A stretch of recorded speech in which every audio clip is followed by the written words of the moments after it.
All right, let's bring in Simon McGregor-Wood on the back of Nigel Farage speaking in College Green in London.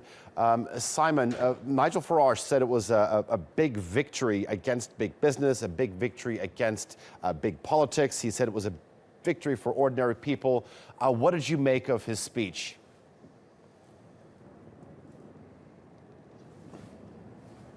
Well, a very triumphant Nigel Farage. He's been talking all night. He's going to talk all through the day. This is his big moment as he sees it.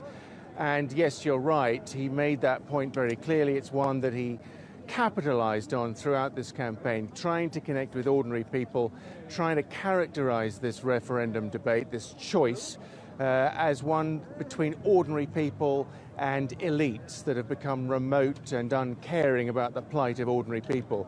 This was something that he reiterated time and time again on the conference trail, and again here today he summarized that. He said that this was ordinary people against big people working in big banks and politicians in SW1, the postal zip code for Westminster, being remote and no longer caring about things like the effects of free movement and mass immigration.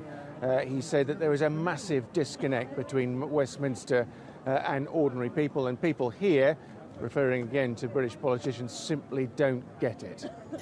Simon, he said that more than 17 million Britons had voted to leave the European Union, more than 51.9%.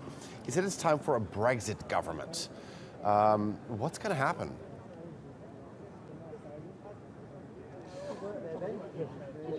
Well, the political future caused by this extraordinary vote is really difficult to call. It's important to remember that just before this vote, the members of the Parliament, 650 of them, were polled individually on which way they were going to vote. And regardless of party affiliations, over 73% said that they favoured Remain. So we have this, as he said, a disconnect really between the result of this referendum, which wasn't particularly wide, the margin, and the body politic as represented by all these people who sit in Parliament, who are meant to represent those people, personally being in favour of this country staying in the European Union. So the politics of how a Brexit government might come into power and how it might enact the will of the people is going to be very complicated. But for the time being, for the short term at least, David Cameron, of course, remains the Prime Minister of this country. And in the short term at least, his job is to begin the negotiations process, very uncertain though they may be, on how this country disentangles itself from the European Union, something that simply hasn't been done before. Now, David Cameron is expected to speak later on this morning. What are his options?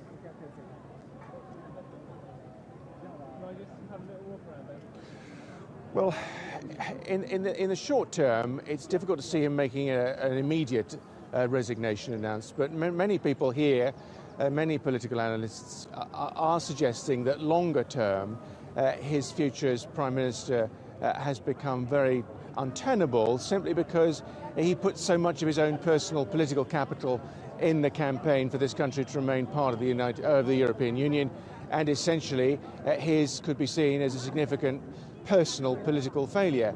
Let's not forget that this referendum was his big idea. It started as a way to confront the divisions within the Conservative Party over Europe, partly caused by the rise of Nigel Farage and UKIP, attracting Conservative voters away from their natural home. And he felt, well, let's get this internal political dynamic sorted out once and for all, at that point clearly believing that he would win the day. But that has not come to pass, and it is difficult to see how he can continue, given that he has put so much of his own personal political capital into this debate. But I don't think he's going to resign in the immediate term. There's lots to be done. The levers of power have to be operated. The financial markets are showing their discontent and tumult. And there is a European Council summit. All 28 leaders of heads of state and government of the European Union are meeting in Brussels on Tuesday. I would be very surprised if David Cameron doesn't lead the UK at that session. It'll be a first critical session to discuss how this country starts the process of leaving the European Union. I think he'll be in charge at least for that. All right, TRT World's Simon McGregor-Wood live for us in London. We thank you for that.